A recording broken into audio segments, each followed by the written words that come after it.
and welcome to our channel. I'm Madison and this is Devised Skies.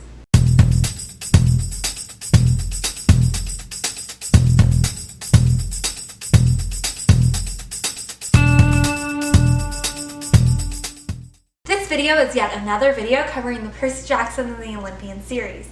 Today I will be covering the second book, The Sea of Monsters, which was published in 2006. If you are interested in the Percy Jackson series, I've already done a book review on book 1, The Lightning Thief, which is linked down below. If you've already seen that video, you know I like to set up my book reviews in 3 sections. Non-spoilers, spoilers, and then in the last review I refer to it as the foreshadowing section. In this review I'm going to refer to it as the future section. That section is the one where I will be spoiling the rest of the series. Let's get started in our non-spoiler section. This book picks back up with Percy as he is finishing up his 7th grade year. He is now 13 and has made a new friend at school, Tyson. This adventure is based off of the Odyssey, so it has a lot of mirrored to the Odyssey story. This book also just has more mythology in general than the first book, so if Greek mythology is something that interests you, I highly recommend these books. That is all I have for our non-spoiler section. So if you haven't read the book, thanks so much for getting here, but you can come back after you read the book. Now we are in our spoiler section where I will only be spoiling The Sea of Monsters and books that came before this, which right now is just The Lightning Thief. I like the start of this book, I really do. I also like how Rick hints at Annabeth being there, where you see the shadow and then you hear the voice later on in the day. I like how he catches the audience up and brings them back into the world. One thing I found weird was that middle schoolers were reading Lord of the Flies. That was required reading in my school for the seniors. So I thought it was interesting that they're letting 7th graders read the Lord of the Flies. I don't know, is that normal? Let me know down below if you were required by your school to read Lord of the Flies and what grade you were in when you were required to read it. I absolutely adore Tyson. I'm so glad we get to meet him in this book. He is so adorable to me. I think he is one of my favorite characters. He is definitely in my top 5 list. I also like how this book highlights how kind-hearted Percy is with the way he treats Tyson at the beginning of the book. Like, he chooses not to have friends at his school just so that he can be friends with Tyson, and he really sticks up for Tyson. And then later on in this book we see how he struggles with letting his friends put their lives at risk, where he much rather be the one to put his life at risk and die to save their lives. I think that shows a lot of maturity for a 13-year-old. So I know I just complimented Percy on being very mature for a 13-year-old. However, there are hints in this book of him being a 13-year-old. Example A is the way he describes Coach Nunley. I think it's hilarious, so I'm going to share it with you. Nunley was about 1,000,000 years old, with bifocals, no teeth, and a greasy wave of hair. He reminded me of the Oracle at Camp Half-Blood, which is a shriveled mummy, except Coach Nunley moved a lot less and never billowed green smoke. Well, at least never that I've observed. I think that is hilarious. I remember being 13 and not liking my teachers, and I probably would have described a couple of my teachers that way. And so I think it's fun to see that balance of the maturity in Percy, but also, like, he's still a 13-year-old in 7th grade. Like, okay, so I'm assuming that Tyson knew his father was Poseidon before he was claimed at Camp Half-Blood, just by the way he's talking to Percy when Percy's trying to explain the whole Greek thing to him. He fully understands everything, but he's like, oh, but you're son of the sea? You're a son of the sea god?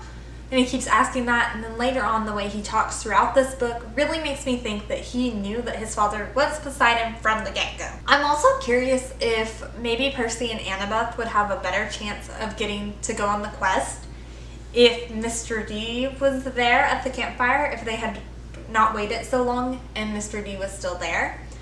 Because I feel like between Tantalus and Mr. D definitely has a little bit better of a liking for them than Tantalus. But I don't know. Something that I really appreciate that Rick has done in The Lightning Thief as well as this book is he always makes the quest feel more eerie, and like in both books he's like, there's something more going on. Isn't it convenient? In this book he's like, isn't it convenient that Grover's just happens to be in the one place that could save the camp? Isn't it convenient that Luke's letting us go so easy? Like, something's off about this quest. And he did that in the last book too, where it was like the whole book the characters were like, there has to be something more, there has to be something off. Like, I like how it keeps you on your toes, and it really keeps you interested in paying attention to the details so that you can figure out what's going on before the characters do. If you watched the last video, you know that I have a soft spot in my heart for Luke, Thalia, and Annabeth and their days before Camp Half-Blood. So you can imagine that it really played with my emotions when Luke and Annabeth are fighting about Thalia. The section starts off with Percy going, "You poisoned Thalia's tree." Luke sighed. "Right to the point, eh? Okay, sure, so I poisoned the tree. So what?" "How could you?" Annabeth sounded angry. So angry I thought she would explode. "Thalia saved your life, our lives. How could you dishonor her?" "I didn't dishonor her," Luke snapped. "The gods dishonored her, Annabeth. If Thalia were alive, she'd be on my side." "Liar! If you knew what was coming, you'd understand." "I'd understand you want to destroy camp," she yelled. "You're a monster." As an adult, when I'm reading these books, I can see that Luke really, truly believes in his cause, and he thinks that he's on the right side. It also breaks my heart because he's trying to build back what he had before Camp Half-Blood with Thalia and Annabeth. This truly breaks my heart because he knows that Thalia is coming back. He knows that, and he thinks that he can persuade her to be on her side, and he is going to mean so much to Thalia that there's no way on earth she won't choose his side, and he wants to save Annabeth and have Annabeth there with them so that they can go back to how it was before Camp Half-Blood. I like how this book starts to show more of challenges.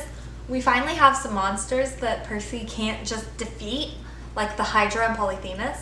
And then we even have that battle at the end where nobody really comes out a winner. Even Chiron says, "I feel today was a draw." Luke was really about to kill Percy, like, if the party ponies didn't come in. So I like that they show that weakness, and Percy's not the strongest person. He's not just going to walk in and be guaranteed a battle. I think it makes it more realistic. Also, talking about that last battle, and then what I was talking about before with the argument with Luke and Annabeth, and Luke trying to save Annabeth, in that last battle, was he really going to have Annabeth eaten? I don't think so. I think that Luke probably would have killed Grover, Tyson, and Percy and saved Annabeth and been like, "Well, if you have nobody else, you want to come hang out with me?" But I'm not sure, because in the book it really seems like he's about to let Annabeth get eaten. Again, going back to how Rick always makes the quest feel uneasy, he has Chiron say, "I'm curious, I wonder what's going to happen." So Chiron has suspicions that Thalia is going to come back, but he's not going to say that blank out to Percy. And so, in The Lightning Thief, Annabeth kind of does this, where she figures out it's Cronus before Percy does. Just like here, Chiron figures out that Thalia is coming back before Percy does.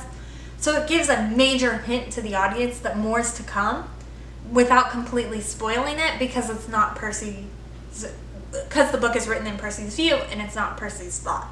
So another thing. I've always heard that Camp Half-Blood ships Percabeth, and they always use quotes from later books. However, I think it starts right here in this book, The Sea of Monsters, because, they're being lifted up after the chariot races, and Annabeth leans over and kisses Percy's cheek, and the cheering from the camp gets louder. I'm sorry, that's the start of Percabeth right there for the camp. I think the camp has wanted these two to get together very early on, and I think this is the first quote that we have that shows that Camp Half-Blood is cheering Percabeth. I like how Rick ends this book with a callback from the first book, and he even refers to this callback later on about, this is either my worst enemy or my best friend. I think that's really cool. Anyway, if you have only read up to The Sea of Monsters at this point, this is going to be the end of the video for you, so thank you so much for getting this far, but we are now entering the future section, which will be spoiling the rest of the series. Alright, so let's get into this future section. First off, we have yet another Thalia dream, and if we know anything about Thalia dreams, they're hinting the future here. In the first book, that Thalia dream hints that Thalia is coming back, and it's going to go between Thalia and Percy. In this Thalia dream, we see Thalia go up to the coffin, look in, and scream. We all know who's in that coffin is Luke. And this is mirroring what happens when Percy, later on in the series, goes over to the coffin and sees Luke there. And it shows that Thalia will not be able to be the one to carry on this fight because she can't fight Luke. She can't trust herself to save the world over Luke. And so I think it's really interesting how from the first book on, Rick is really playing in this Thalia, Percy, like, wait, who's gonna be it? And it's like, at the end of the day, we all know it's gonna be Percy because of the hints given in this book. And looking back on it, you can see that, but maybe when you're reading it for the first time through, you don't necessarily see that. Also, we meet some new campers in this that later become important, like Selena Beckendorf, Chris Rodriguez. I'm super excited that we meet these characters early on and then they grow into bigger roles later on in the series. I think it's really cool. And I think it's going to be really cool when they do it on Disney+. Luke is already talking in this book about a spy. We know that in the last book, the spy kind of becomes a big deal. But I don't think in the next 2 books anybody really cares about the spy. But Luke straight up in this book goes, yeah, I've got friends at Camp Percy. AKA, I'm spying on you, Percy. I know what's going on. And Percy doesn't really seem too bothered by it. He doesn't share that information with anybody else that could help out and, like, you know, figure out who the spy is. Thank you so much for getting to the end of this video. If you are interested in Percy Jackson stuff, we already have a playlist on this channel. And I will continue to finish the Percy Jackson series. So if that's something that interests you, you can go ahead and subscribe, or you can just come back and check in whenever you want and see if there's new Percy Jackson content. If you enjoyed this video, you can let me know by liking down below. Anyway,